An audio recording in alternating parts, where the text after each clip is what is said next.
하나님이 주신 말씀 요한복음 2장 13절에서부터 22절까지의 말씀입니다. 유대 사람의 유월절이 가까워져서 예수께서 예루살렘으로 올라가셨다.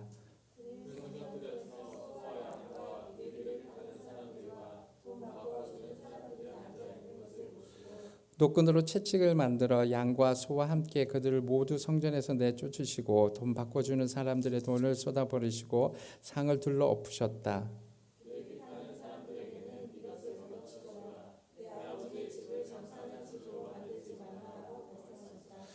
제자들은 주님의 집을 생각하는 열정이 나를 삼릴 것이다 하고 기록한 성경 말씀을 기억하였다.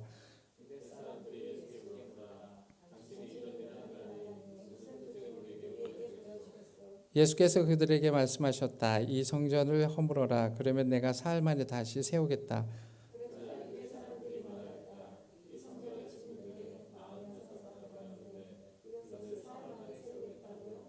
그러나 예수께서 성전이라고 하신 것은 자기 몸을 두고 하신 말씀이었다.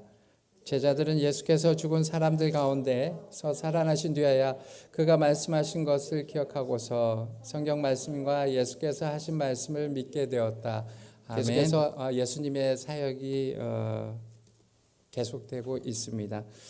지난 주일에는 예수님의 첫 번째 기적이었던 물로 포도주를 만드는 표적의 그 사건이 일어났고요.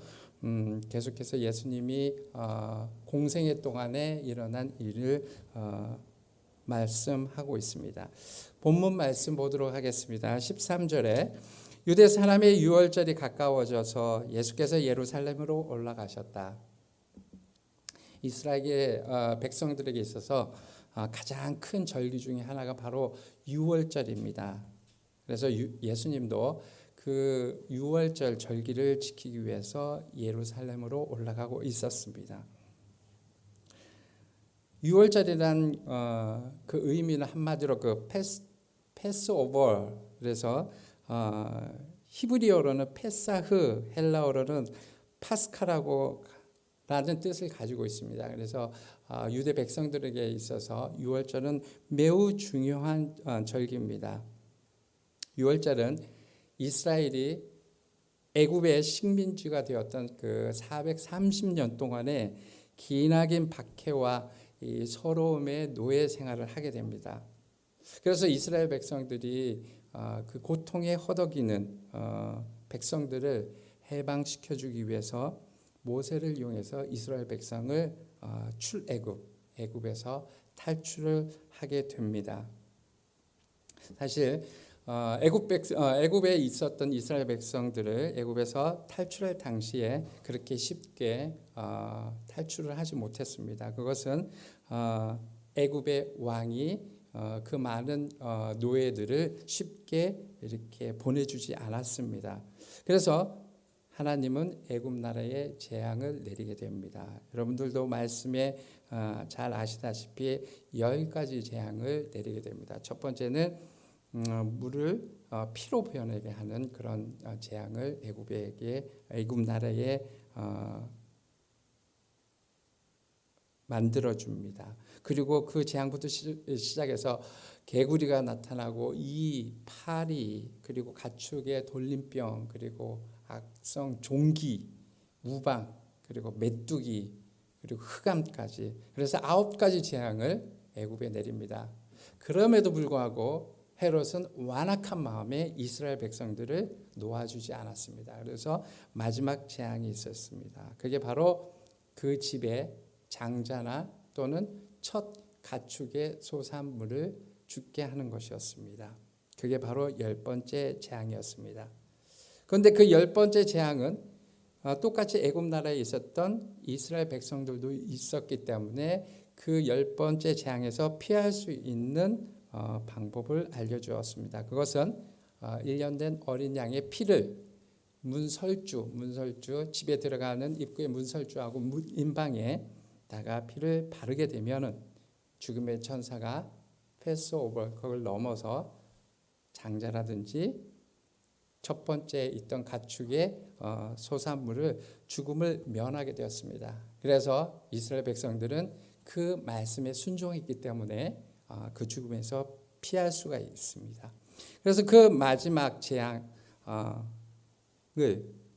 그러므로 해서 후에 그 이스라엘 민족이 애굽에서 탈출하게 됩니다. 그것을 기념하기 위해서 만든 절기가 바로 유월절입니다.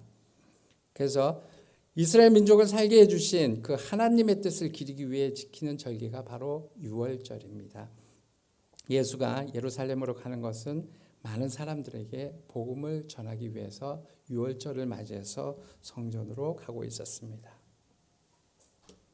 14절 그는 성전뜰에서 소와 양과 비둘기를 파는 사람들과 돈 바꾸어 주는 사람들이 앉아 있는 것을 보시고 15절 놋끈으로 채찍을 만들어 양과 소와 함께 그들을 모두 성전에서 내쫓으시고 돈 바꾸어 주는 사람들의 돈을 쏟아 버리시고 상을 둘러 엎으셨다. 복음을 전하러 간 예수는 성전 앞에서 광경을 보고 의분을 갖게 됩니다. 예루살렘 성전에는 이스라엘 백성들이 여러 가지 제물을 바치는 곳이기도 합니다. 성전은 여러분들도 잘 아시다시피 하나님의 임재가 있는 곳이기 때문입니다. 성전의 희생 제물로 드려지는 것은 그때 당시 가축, 소나 양, 비둘기. 그런데 그 중에서도 우리가 제물을 드릴 때는 아주 흠이 없고 정결한 1년생으로 드리게 되었습니다. 그렇기 때문에 예루살렘에서 거리가 있다든지 이방 나라에 지내다가 오는 사람들은 이스라엘 백성들은 너무 먼 거리에서 그 가축을 데려올 수가 없기 때문에 성전에 와서 그 가축을 사게 됩니다. 그 과정 가운데 성전에서 일어나는 부패가 일어나기 시작합니다. 다시 말해서 그 성전의 관리의 중심에는 대제사장들, 종교 지도자들이 있었습니다. 다시 말해서 일반 사람들이 데리고 온 흠없는 가축에도 흠을 발견해서 다시 한번 그 성전에서 가축을 사는 사람들에게 가축을 사게끔 유도하는 것과 또 이방에서 멀리서 오니까 이방 나라의 그 돈 혹은 때에 따라서 로마에 있는 돈을 가지고 오게 되면 다시 유대인의 그 세겔 돈으로 환전을 하라고 요구합니다. 그래서 환전을 했을 때에 그 이루어지는 수수료를 또 착복하다든지 그래서 성전 안에서 이루어지는 모든 상행위에 있어서 제사장들, 레위인들 이 분들이 관여를 해서 거기에서 착복을 하고 거기에서 주관하는 것들을 취하게 됩니다. 즉 성전에서 이루어지는 일들이 사회적인 부패의 온상이 되었다는 것을 예수님이 알게 되었습니다. 돈 바꾸는 자들은 주로 레위 지파에 속한 자들이었고 종교 지도자들로 구성된 사람들과 결탁을 해서 막대한 수수료를 받았던 것이었습니다. 결국 성전을 이용해서 부패는 결국 하나님을 욕되게 한 것이었습니다. 예수님은 마음이 온유하고 겸손하지만 그러한 죄악의 불의에 대해서는 엄격하시고 진노하시는 분임을 나타내고 있습니다. 그래서 예수님이 여기서 의분을 나타냅니다. 의분이라는 것은 옳지 않은 일에 대한 정의로운 분노라는 것입니다.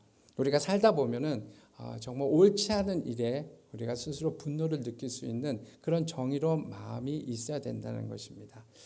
그래서 잘못된 정황과 상황을 알게 된 예수님은 그것을 그냥 지나치지 않으셨습니다.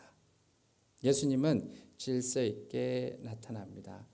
그가 돈을 바꾸는 사람들의 돈을 쏟기도 하고 그 소유자들로 하여금 돈을 잃지 않도록 하는 행위를 예수님께서 보여줍니다.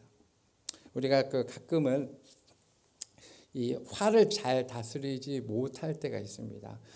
예수님은 너무너무 지혜롭게 이따가 말씀 가운데 보면은 잘 다스리고 이것을 표현했는데 우리는 화가 났을 때 우리가 갖는 태도 정말 컨트롤을 잘 못합니다. 저도 얼마 전에 있었던 일인데 그 기름을 넣다가 이런 일이 있었습니다. 기름을 넣다가 사실은 그 세차를 하기 위해서 영수증을 받습니다. 자동 세차하는데 넘버를 받습니다. 넘버를 받는데 넘버를 받았습니다. 그래서 아침이었습니다. 아침에 8시경에 좀 일찍 씻으려고 그래서 기다렸어요. 그랬는데 이제 넘버를 넣고 들어갔습니다. 들어갔는데 계속 불이 스탑 사인이 안 나오고 계속 고 사인이 나오는 거예요. 그래서 사람들은 또 아침이라서 많이 기다리고 있는데 계속 고 사인이 나오니까 나왔습니다. 다시 나와서 다시 기다렸어요. 그래서 차 2대를 보내고 다시 버튼을 놓고 하니까 들어가니까 또 계속 고 사인이 되는 거예요. 왜냐하면 나중에 이제 생각해 보면 그거 한번 입력했기 때문에 그래서 이 영수증을 들고 이제 여기 찾아갔어요. 그 이제 주유소 관리한테 찾아갔습니다. 이거를 내가 했는데 무슨 연유인지 모르겠지만은 거기서 스탑 사인이 안 돼서 이렇게 했음에도 불구하고 안 됐다. 어떻게 하면 좋겠냐니까 걔가 확인하고 하다 안 되니까 자기는 이걸 어떻게 할 수 없으니까 다음날 매니저가 나오니까 이야기하라고 그래서 그 다음날 같이 갔어요. 같이 갔는데 둘이서 가서 이야기인즉슨 설명을 했어요. 이렇게 하니까 그래? 그러니까 자기가 CCTV를 확인하겠다는 거예요. 그래서 CCTV를 한 얼마 있다가 나왔어요. 매니저가 나왔는데 얘가 아무 문제가 없다는 거예요. 그래서 그 순간 제가 화가 났던 게 그 사람은 거짓말을 하고 있다는 거. 만약에 그걸 CCTV를 정확하게 확인했으면 제가 세차를 안 하고 나왔는 걸 분명히 봤을 텐데 제 생각에는 보지 않아서 그냥 나왔다거나 이제 거짓말을 한다고 제가 생각을 했는 거예요. 그러니까 순간 화가 확 나는 거예요. 그러다 보니까 영어는 좀 안 되고 얘가 하고자 싶은 이야기는 제대로 안 되고 그러니까 걔의 그 사람의 표정은 자기는 아무 문제가 없다. 그렇기 때문에 그 앞으로 되는 일을 해결해 줄 수 없다는 그런 얼굴 표현과 그걸 봤을 때 이제 화가 나니까 흥분이 되는 거예요.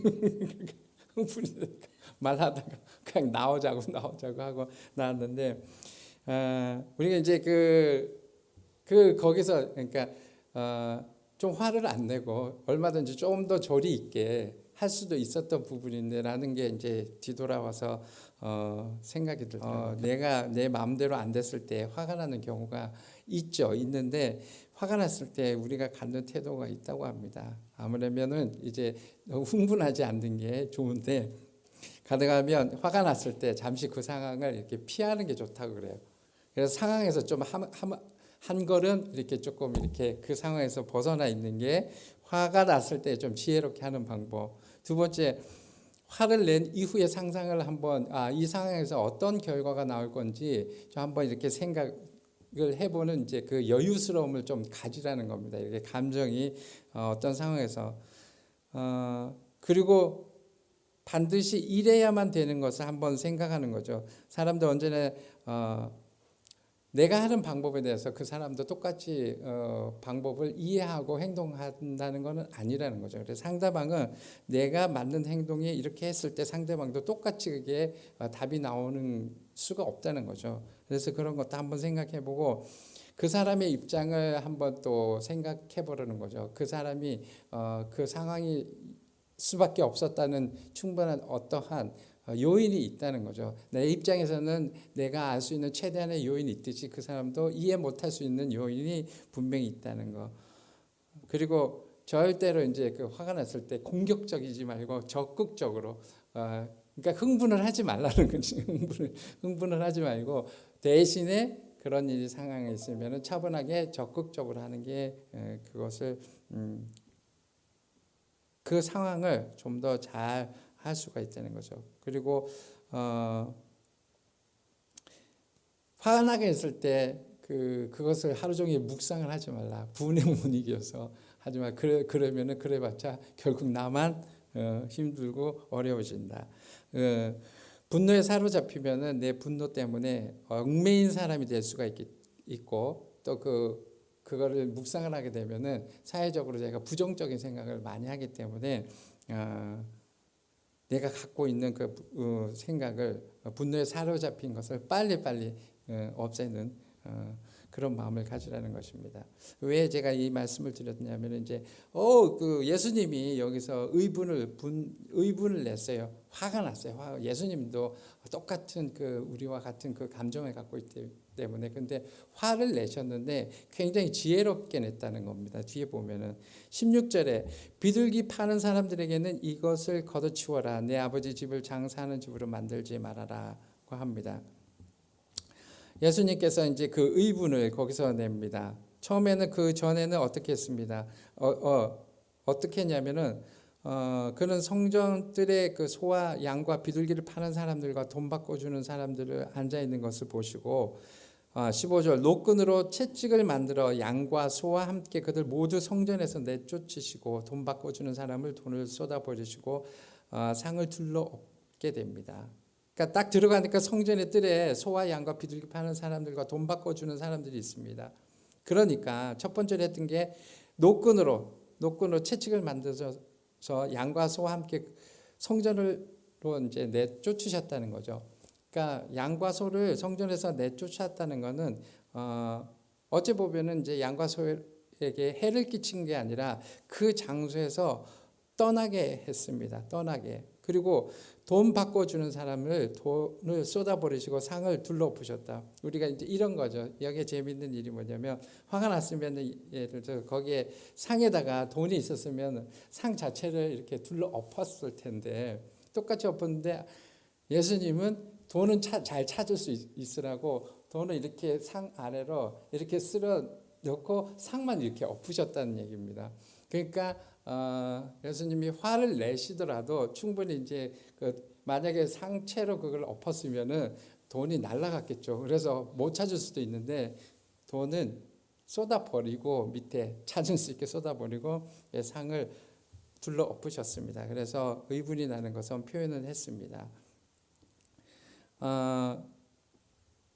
두 번째 그에 보면은 비둘기 파는 사람들에게는 만약에 비둘기 파는 사람들에게 새 장을 열어줬다든지 화가 나서 엎었으면은 또 새가 날아가게 되면 그거는 손해를 끼칠 수 있는 부분이었을 거예요. 그런데 예수님이 새를 비둘기를 파는 사람들에게는 이것을 걷어치워라.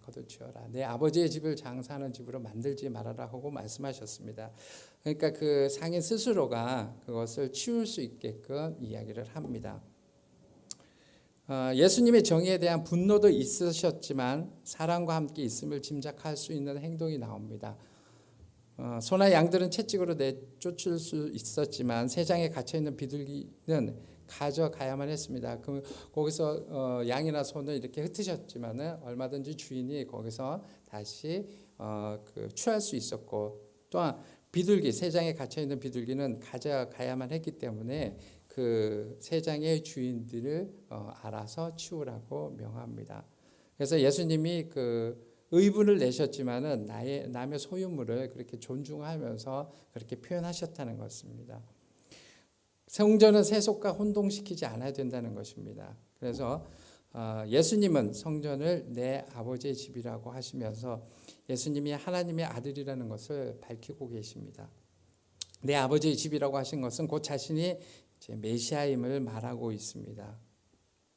그래서 성전은 지금의 교회죠. 교회. 그리고 신약에 들어와서는 성전이 곧 우리 자신이기도 합니다. 왜냐하면 내 안에 예수님이 거하시고 성령님이 임시하고 또한 이 성전이 교회의 궁극적인 목적이 되기 때문입니다. 그래서 이 성전에 바로 예배 드리는 것입니다. 예배 드리는 것이 바로 이때 구약의 제사를 드리는 시간이기도 합니다. 그렇기 때문에 매주 드리는 예배는 예배에 따른 나의 마음의 자세를 잘 준비해야 됩니다. 어떤 사람들은 예배를 드림에 있어서 마치 내가 예배를 받는 사람인 것처럼 내가 오늘 이 예배에 와서 어떤 혜택을 받아야 되는 것처럼 이렇게 생각하는 경우도 있다는 것이요. 예배 드리는 자는 첫 번째 하나님께 존경과 경외함을 표현하는 태도와 자세를 갖춰야 된다는 것입니다. 우리가 한 나라의 왕을 만나더라도 큰 영광으로 여기고 그 만남을 위해 할 수 있는 이 최선의 준비를 하는데 정말 전지전능하신 하나님을 만나러 오는 이 예배에 나의 마음 자세라든지 내가 갖고 있는 준비가 어떻게 하고 있는지 생각해 보아야 된다는 것입니다. 먼저 예배의 축복과 중요성을 온전히 깨달아야 됩니다. 우리가 준비하는 사람들이라든지 여러 가지 결부된 사람들은 부족하지만 이 자리에 하나님이 임재하기 때문이고 이 예배는 하나님이 영광을 받는 곳이기 때문에 우리는 세상 일보다도 예배를 우선시하고 감사하는 마음으로 타인에 의해서가 아니라 내 자신 스스로가 믿음으로 예배에 참석을 해야 된다는 것입니다. 또한 거룩하고 은혜로운 예배를 드리기 위해서는 예배 드리기 전에 미리 준비하는 것입니다. 그렇다면 어떤 점들이 미리 준비하는지 한번 살펴보도록 합니다.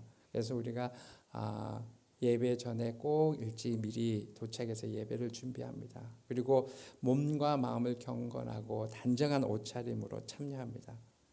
그리고 예배 드릴 때 마음가짐의 자세입니다. 정말 예배 드릴 때에 다른 것보다도 중요한 게 하나님에 대한 존경과 감사의 심령으로 예배를 드리는 겁니다. 그리고 마음을 다하고 뜻을 다하고 성품을 다하여 간절한 마음으로 예배를 드리는 것입니다. 그리고 하나님을 높여 거룩되게 하고 정말 자신을 낮추어 겸손한 마음으로 예배에 함께하는 겁니다. 또한 회개하며 용서를 구하고 경건한 예배를 드리는 것입니다. 하나님을 사랑하는 마음을 가지고 신령과 진정으로 예배를 드리는 것입니다. 내 삶에 있어서 하나님의 말씀에 거할 수 있고 그 말씀에 빗대어서 내 자신을 겸손한 마음으로 드리는 것입니다.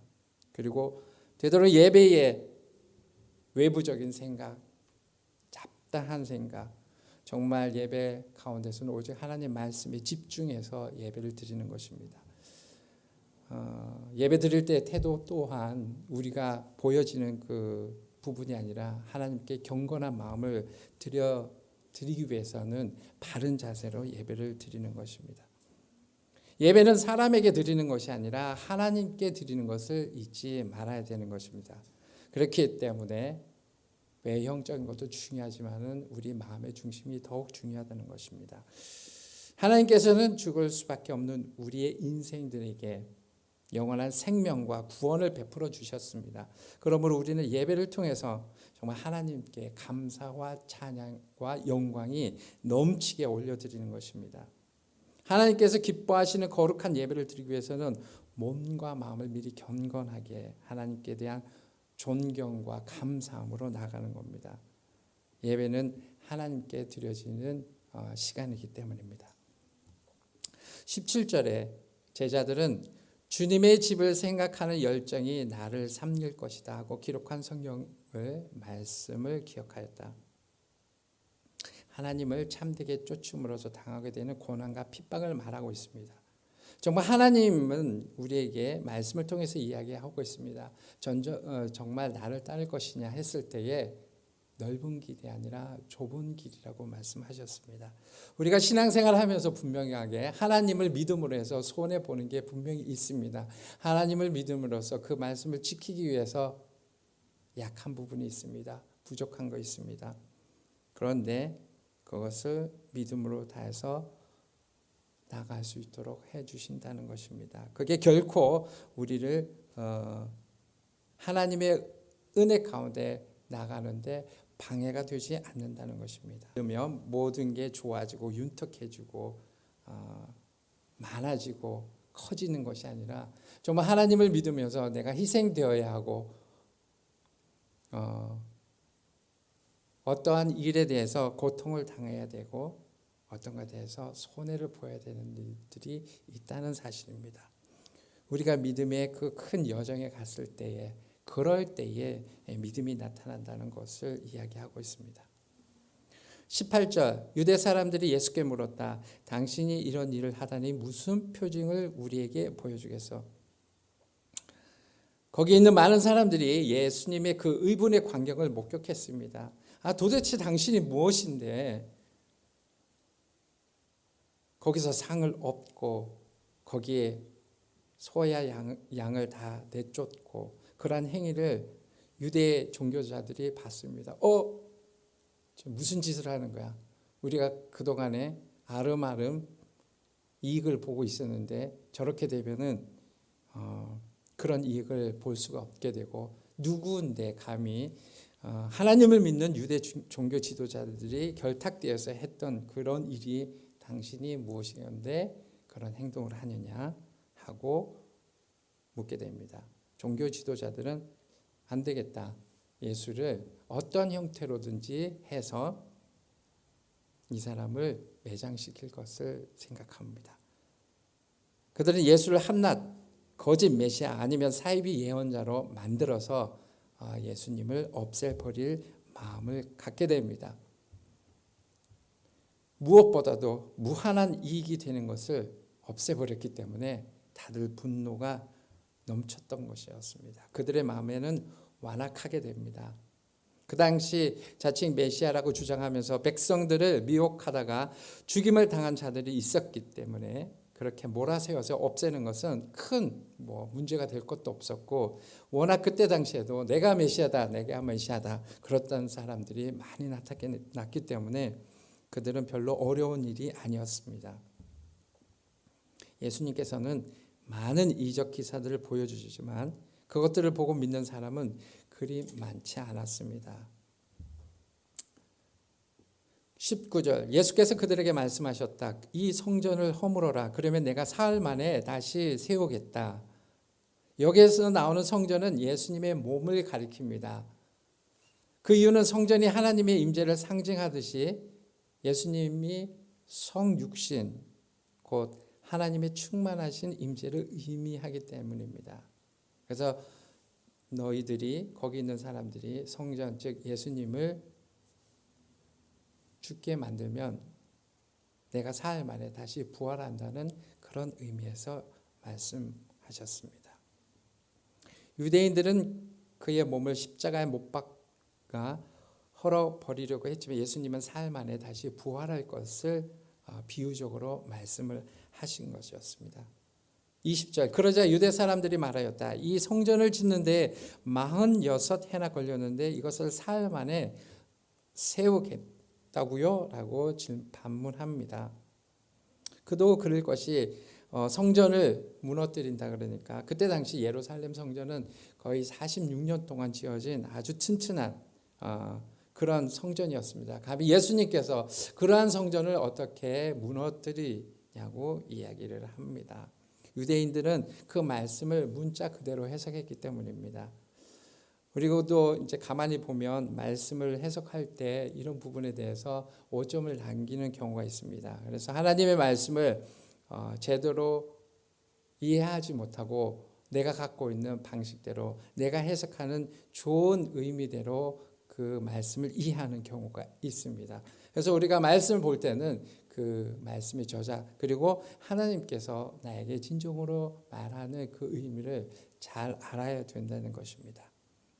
21절, 그러나 예수께서 성전이라고 하신 것은 자기 몸을 두고 하신 말씀이었다. 22절, 제자들은 예수께서 죽은 사람들 가운데서 살아나신 뒤에야 그가 말씀하신 것을 기억하고서 성경 말씀과 예수께서 하신 말씀을 믿게 되었다. 훗날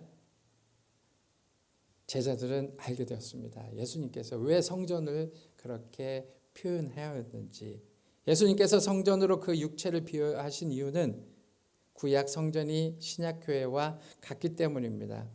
신약교회에서 교회가 예수님의 몸으로 비유됩니다. 우리가 성경을 읽을 때도 올바른 해석이 필요한 것입니다. 그렇지 않으면 그 사람이 나타나고자 하는 의도를 잘 알지 못하기 때문입니다. 디모데후서 2장 15절에 이렇게 말씀하셨습니다. 너는 진리의 말씀을 옳게 분별하여 부끄러울 것이 없는 일꾼으로 인정된 자로 자신을 하나님 앞에 드리기를 힘쓰라. 진리의 말씀은 하나님의 말씀, 곧 성경입니다. 우리는 하나님의 말씀을 다른 곳에서 자꾸 많이 찾으려고 합니다. 믿음에도 불구하고 사람한테서 찾으려고 그러고, 환경에서 찾으려고 그러고, 조건에서 찾으려고 합니다. 우리는 하나님의 말씀을 옳게 분별할 의무가 있습니다. 진리의 말씀을 정확히 분별함을 뜻합니다. 하나님의 말씀에 대한 완전한 분별법은 단 한 가지밖에 없기 때문입니다. 베드로후서 1장 20절의 말씀을 입니다. 진리의 말씀은 먼저 알 것은 성경의 모든 예언은 사사로이 풀 것이 아니니 예언은 언제든지 사람의 뜻으로 낸 것이 아니요 오직 성령의 감동하심을 받은 사람들이 하나님께 받아 말한 것입니다. 예수님의 말뜻을 잘 알아듣지 못하다가 예수님이 부활하신 후 비로소 그 뜻을 알고 성경 말씀과 하나님께서 하신 말씀을 믿게 됩니다. 우리가 세상에 살다 보면은 하나님의 그 분별을 그때는 잘 못하다가 또 후에 이렇게 깨닫게 되는 경우도 있다는 것입니다. 오늘 말씀을 정리합니다. 우리는 믿음의 삶을 살고 있습니다. 먼저 주님의 성전을 깨끗이 하라고 말씀하시는 겁니다. 먼저 주님이 거하는 성전이 우리 몸이 먼저 될 수가 있고요. 그 다음에 교회 성전이 될 수 있습니다. 세상과 결탁해서 여러 가지 더럽고 추한 나의 상태를 청소를 하라는 것입니다. 세상과 주님과 한 발씩 양다리의 생활을 하지 않고 하나님께 믿음에 거하는 곳으로 함께 해야 된다는 것입니다. 내 안에 주님의 영이 함께 하시기 때문입니다. 주변에서 온갖 감언이설이라든지 환경으로 말씀과 멀어지게 되고 세상적인 방법을 넣어주고 있습니다. 그렇지만 우리는 말씀에 의지하며 하나님의 영이 함께하는 것입니다. 그리고 두 번째, 예배에 최선을 다하는 것입니다. 예배는 결코 우리가 주인공이 될 수 없고 우리의 이익을 쫓아서 드리는 것이 아닙니다. 예배는 하나님께 영광을 올려 드리는 곳입니다. 그래서 내 몸과 마음이 그 예배에 뺏기지 않도록 해야 합니다. 그래서 미리 준비하고 정말 예배 가운데서는 하나님께 영광 올려드릴 수 있도록 최대한으로 노력하는 것입니다. 예배의 전적인 표현은 나의 겸손에서부터 시작되는 것입니다. 마치 예배를 봐주는 것처럼 주일날 내가 예배에 참석하는 것처럼 그런 것이 아니라 그분의 영광과 은혜에 잊지 말아야 되는 것입니다. 그리고 우리의 삶의 기준은 늘 말씀의 기준이 되도록 몸과 마음을 초점을 맞춰야 됩니다. 그래서 말씀을 알아야 됩니다. 그리고 말씀을 믿어야 됩니다. 사는 방법에 바른 정답은 없습니다. 그렇지만 말씀을 내가 붙잡을 때 바른 길로 인도함을 받을 수 있기 때문입니다. 오늘 말씀을 두고 잠시 기도하겠습니다. 정말 얘가 삶에 있어서 하나님의 말씀 가운데 살지만은 세상과 결탁해서 또 양다리를 생활하면서 우리 삶을 또 의지하고 있지는 않은지, 혹은 얘가 예배드림에 있어서 하나님의 영광됨으로 정말 예배는 그 주인공이 하나님에도 불구하고 내가 주인공이 돼서 내 방법대로 내 의지대로 하고 있지는 않은지, 또 모든 것에 있어서 하나님께 말씀에 의지하며 그분을 신뢰하며 나아가고 있지는 않은지, 우리의 부족한 마음을 하나님께 고백하면서 기도합니다. 하나님, 오늘 이 시간에도 주님께서 주신 그 은혜 가운데에 정말 하나님 아버지, 저희가 부족한 가운데서도 주님께서 우리의 믿음을 알게 해주시고, 하나님 아버지께서 그 시간마다 주시는 믿음을 내가 드려지는 것이 아니라 하나님께 올려드리는 그런 귀한 시간이 될 수 있도록 하나님 아버지, 저희 믿음을 함께하여 주시옵소서. 우리가 알지 못하는 그 믿음 가운데서도 주님의 믿음으로 인도해 주시고 사랑으로 인도해 주시고 하나님 아버지 함께하여 주시옵소서. 하나님, 우리가 주시는 그 평화가 말씀으로 인도해 주시고 무엇보다도 하나님의 말씀이 우리를 지배할 때에 하나님 나갈 수 있도록 인도해 주시옵소서. 저의 능력과 하나님 아버지 의지는 너무 연약하고 하나님 아버지 많은 때가 묻어 있다는 것을 고백합니다. 그렇지만 말씀 가운데 주님께서 우리를 바로 세워 주시옵시고 하나님 아버지 그 길로 인도함을 받을 때 기쁨으로 나아갈 수 있도록 인도하여 주시옵소서. 어느 것 하나 하나님 아버지 말씀과 믿음이 없이는 우리가 살 수가 없다는 것을 고백적으로 나아갈 수 있도록 인도해 주시옵소서.